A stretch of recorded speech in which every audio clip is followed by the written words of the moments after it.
விஷ்ணு தர்மம்னு பேரு. அந்த விஷ்ணு தர்மம் முழுக்க நாமத்தினுடைய பெருமையைத்தான் சொல்றது. ஆழ்வாரும் திருமாலையில அதை தான் சொல்றார்.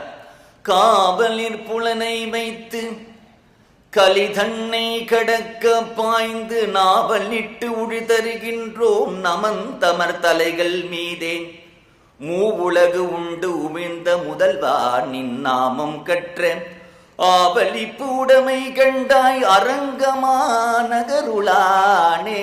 முதல்ல பெருமாளை பார்க்கிறார்.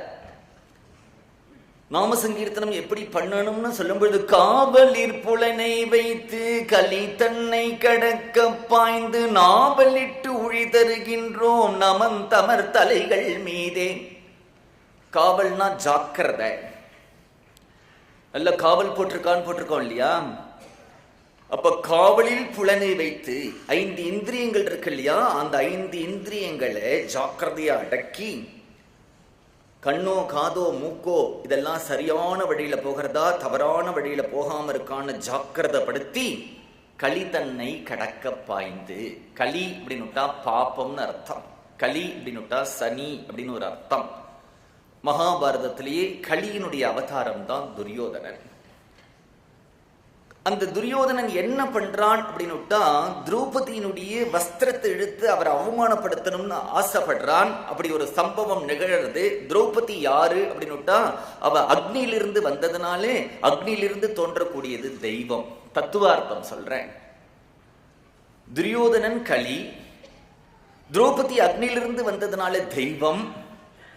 இந்த களி என்ன பண்றதுன்னா தெய்வத்தை அலட்சியப்படுத்தி அவமானப்படுத்துறதுல களிக்கு ஒரு குஷி. பீஷ்மர், துரோணர், விதுரர் போன்றவர்கள் எல்லாம் உட்கார்ந்து இருக்கா. அவர்களுக்கு இது சரியா தப்பா தெரியலே அப்படின்னுட்டா சனாதனமா வைதிக ஆச்சாரங்களை பேசிண்டும் அதை பின்பற்றிட்டு இருக்கிறவாளுக்கு இப்ப என்ன உபாயம்னு தெரியல. இந்த தெய்வத்தை எப்படி காப்பாத்துறதுன்னு தெரியல. அவர்கள் எல்லாம் வஞ்சகமா களி அடக்கெடுத்தோ, தர்மத்தை அடக்கெடுத்தோ, வீரத்தை அடக்கெடுத்தோ, பராக்கிரமத்தை அடக்கிட்டோ, சூதாட்டத்தில் அடக்கின மாதிரி வஞ்சகமா அடக்கிட்டதுனால இப்ப அந்த தெய்வமே தன்னை ரட்சிக்கிறதுக்கு ஒரு வழியை காண்பிக்கிறது. கோவிந்தா அப்படின்னு உடனே இங்க சிச்சுவேஷனே மாறி போயிடுத்து. தெய்வம் நமக்கு என்ன சொல்ற, நாம சங்கீர்த்தனத்தினால உன்னையும் நீ காப்பாத்திக்க முடியும், என்னையும் நான் காப்பாத்திக்க முடியும். அதுதான் அதுல இருக்கக்கூடிய மெசேஜ். அப்ப இவர்களால முடியாத பொழுது தெய்வமே கோவிந்தான் அலறித்து அப்படின்னுட்டா நாமம் தான் கதி. இங்க களி அப்படின்ட்டா களி தன்னை கடக்க பாய்ந்து. மனசுல இவ்வளவு வாசனைகள் பாபங்கள் இருக்கே, இதெல்லாம் நாங்க கடந்துட்டு நாவலிட்டு உழு தருகின்றோம். இங்க யமனுடைய தலைமையில இப்படி முண்டா தட்டிண்டு ஆடுறாளாம். நாவலிட்டு உழி தருகின்றோம் நமந்தமர் தலைகள் மீதே. உடனே பெருமாளை பார்க்கிறார் ரங்கநாதனை. இந்த இடத்துல பெரியவாச்சான் பிள்ளை வியாக்கியானம் காவலில் புலனை வைத்துன்னு சொல்றாரு. நாம சங்கீர்த்தனத்துக்கு நம்ம என்ன சொல்லிட்டு இருக்கோம்? விதி நிஷேதங்கள் எதுவும் கிடையாது. குளிச்சுட்டு தான் சொல்லணும், குளிக்காம சொல்லக்கூடாது, தெற்க பார்த்து சொல்லக்கூடாது, அப்படிலாம் நிறைய ஒண்ணுமே கிடையாது அதுக்கு. அப்ப காவலில் புலனை வைத்துன்னா என்ன ஆகும் அப்படின்னா அவர் பிரிச்சு காண்பிக்கிறார். காவல் இல் புலனை வைத்து, புலன்கள்லாம் ஓடுறபடி ஓடட்டும், நீ கவலைப்படாத, நாம சொல்லிட்டு காவல் இல் அப்படிங்கிறார். பகவான்ட்டு உன் புலன்கள் எல்லாம் காவலுக்கு ஒப்படைச்சுடு, நீ ஜாக்கிரதையா பார்த்துக்க மாட்ட, உன் புலன்களை அவர் பார்த்துப்பார், அவருடைய பொறுப்புல ஒப்படை. நாம சங்கீர்த்தனம் பண்ணக்கூடிய நாங்கள்லாம் யாரு அப்படின்னுட்டார்? யமனுடைய தலையில நாங்கள் எல்லாம் முண்டா தட்டிண்டு ஆடுவோம். ஏனென்றால் எங்களுக்கு இனிமே நரகவாசம் கிடையாது, திருப்பி மரணம் கிடையாது, ஏன்னா பிறப்பு கிடையாது. இப்படி சொல்லிண்டே ரங்கநாதனை பார்க்கிறார். மூவுலகு உண்டு உமிழ்ந்த முதல்வானின் நாமம் கற்றா அவலிப்பு உடைமை கண்டாய் அரங்கமா நகருளானே. பெருமாளை வம்புக்கு இழுக்கிறார். என்ன வம்புக்கு இழுக்கிறார்னா பெருமாளை பார்த்து சொல்றார், உன்னுடைய வாய் மணக்கிறதா, என்னுடைய வாய் மணக்கிறதா? ரங்கநாதன் திருன்னு முழிக்கிறான். அந்த பக்தாள்கிட்ட பகவான் சில சமயம் மாட்டிட்டு முழிக்கிறது உண்டு. அதே மாதிரி இப்ப ரங்கநாதரை பார்த்து வம்புக்கு இழுக்கிறார்.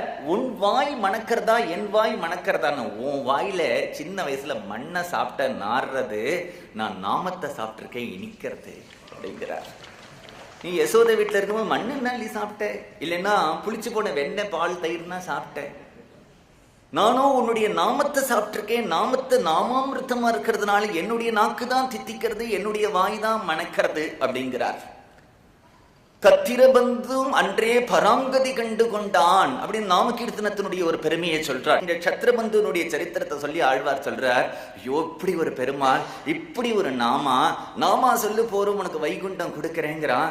இன்னும் நிறைய பேர் பண்ணாம இருக்காளே, பண்ணாம இருக்கிறதுனால திருப்பி பிறவிக்கு வராளே, திருப்பி வந்து ஜென்மா எடுக்கிறாளே, திருப்பி நரகத்துல போய் விழறாளே. அதனால பெருமாளை பார்த்து சொல்றார், பித்தனை பெற்று மந்தோ, நாமா சொன்னா போறோம், வேற ஒண்ணும் வேண்டாம். இத்தனை பெற்றுமன்றோ பிறவியில் பிணங்குமாறே.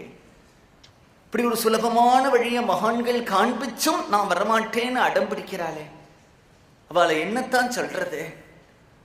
இப்படி ஆழ்வார்கள் நாயன்மார்கள் எல்லாரும் காட்டின ஒரே மார்க்கம் நாம சங்கீர்த்தனம். ஆழ்வார்களுடைய அத்தனை பாசுரங்களும் அது எந்த ஆழ்வார்களா இருந்தாலும் அவர்களுடைய காலகட்டத்தில் வித்தியாசம் உண்டே தவிர அவர்கள் எல்லாரும் ஒரே ஒரு வழியை தான் காண்பிச்சிருக்கா, நாம கீர்த்தனம் பண்ணு, அடைய வேண்டியது நாராயணன். அதுல அவர்களுக்கு ஆக்ஷேபனை இல்லை.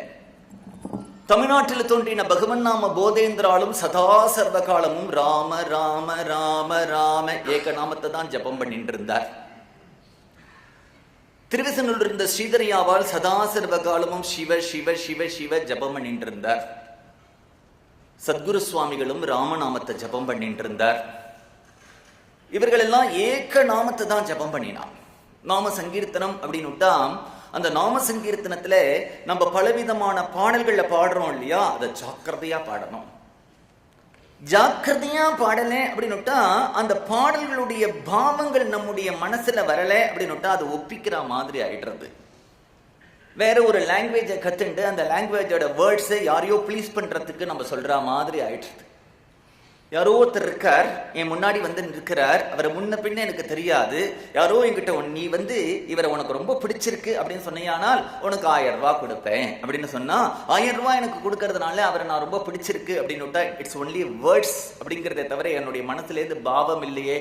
அப்ப மீராவுடைய பாட்டையோ ஆண்டாளுடைய பாட்டையோ தியாகராஜ சுவாமிகளுடைய கீர்த்தனங்களையும் அந்த பாவத்துல நம்ம போகாத பொழுது அது ஒரு கச்சேரிக்காகவும் பஜனைக்காகவும் பணத்துக்காகவும் பாடினோமானால் இதுதான் பலன். அந்த பாவம் ஹிருதயத்துல வரணுமே. குருவனுடைய பெருமையை பாடுறேன்னு 1000 கீர்த்தனைகள் பாடலாம், ஆனா உனக்கு குரு பக்திங்கிறது குருவே இல்லை அப்படின்னு அந்த கீர்த்தனைகளுக்கெல்லாம் என்ன அர்த்தம்? பகவன் நாமத்தினுடைய பிரபாவத்தை 1000 கீர்த்தனைகள் பாடலாம், நீ நாம ஜபம் பண்ணலைன்னா அந்த கீர்த்தனைகள்னால என்ன பலன் இருக்கு? அதை காட்டிலும் ஏக நாமம் உயர்ந்தது. ஏக நாமத்துக்கு என்ன ஒரு சக்தி உண்டு அப்படின்னுட்டா, நீ ராம ராம ராம ராமன்னு சொல்லும் பொழுது இந்த ராமநாமம் உன்னுடைய மனசை ஒருமுகப்படுத்துறது மட்டும் இல்லை, வேற ஒரு சிந்தனைகள் வராம பண்ணக்கூடிய இதுக்குதான் மந்திரம்னு பேர். அதுக்கு அப்படி ஒரு சக்தி உண்டு. என்ன சக்தி அப்படின்னுட்டா, வீட்டு வாசல்ல ஒருத்தன் போஸ்டர் ஒட்டுறான், கார்த்தாலும் எழுந்து பார்த்தா ஒரு சினிமா போஸ்டரா இருக்கு. கோடிக்கணக்கில் பணம் போட்டு வீடு கட்டிட்டு வாசல்ல சினிமா போஸ்டர் ஒட்டுறானேன்னு கவலைப்பட்டு கார்த்தாலும் இவர் ஒரு போஸ்டர் ஒட்டுறார், போஸ்டர் ஒட்டாதே அப்படின்னுட்டு. இவர் போஸ்டர் ஒட்டாதேன்னு ஒரு ஒட்டுறதுனால மற்ற போஸ்டர்கள்லாம் வராத மாதிரி ராமாங்கிற ஒரு எண்ணத்தை நீ உண்டு பண்றதுனால வேற நாமங்கள் வேற எண்ணங்கள் எல்லாம் வராம போகும். இதுல மனசு ஒருமுகப்படுறது மட்டும் காரணம் இல்லை, தெய்வத்தினுடைய சாநித்தியம் ஏற்படுறது. சத்குரு சுவாமிகள் திருவிசனூர்ல பிறந்தார். 1776வது வருஷம். குழந்தையா பிறக்கும் பொழுதே ஜடபரதர் மாதிரி இருந்தார். மணஞ்சேரி கோபால பாகவதர்னு ஒரு பாகவதர் அவருக்கு ராமநாமத்தை உபதேசம் பண்ணு, அதிலிருந்து தான் அவர் பேச ஆரம்பிச்சார். எப்பொழுதும் ராமநாமம் சொல்லுவார். ஒரு சமயம் ஒரு ஆஞ்சநேயருடைய கோவில் உட்கார்ந்து ராமநாமம் சொல்லிகிட்டே இருக்கார். அவர் அவெல்லாம் சாஸ்திரிகள், புரோகிதர். அன்றைக்கு அவ அப்பா பக்கத்து கிராமத்துல போய் ஒரு ஸ்ராத்தம் பண்ணி வைக்கணும். அவ அப்பாவால போக முடியாது, இவர் அனுப்பியிருக்கா. இவருக்கு வெங்கடராமன் பேரு. இப்படி ஆஞ்சநேயர் கோயில பார்த்த உடனே 12 மணிக்கு தானே ஸ்ராத்தம் பண்ணணும், அது வரைக்கும் நேரத்தை ஏன் வீணாக்குவானே அப்படின்னு அங்க உட்கார்ந்துட்டு இப்படி ஜபம் பண்ண ஆரம்பிச்சார். தன்னை மறந்தார். சாயங்காலம் 5 மணி ஆச்சு. நம்ம ஒரு ஸ்ராத்தத்துக்கு போனவேங்கிற சிந்தனை அப்பதான் வந்தது. பார்த்தா ஆஞ்சநேயர் கையிலே ஸ்ராத்தத்துக்கு போயிட்டு வந்த தட்சணை தாம்பூலங்கள்லாம் இருக்கு அப்படின்னுட்டா, நீ பகவான் உலகத்தை மறந்து பகவானை நினைச்சியானால் உன்னுடைய காரியத்தெல்லாம் பகவான் பண்றதுக்கு வரான்.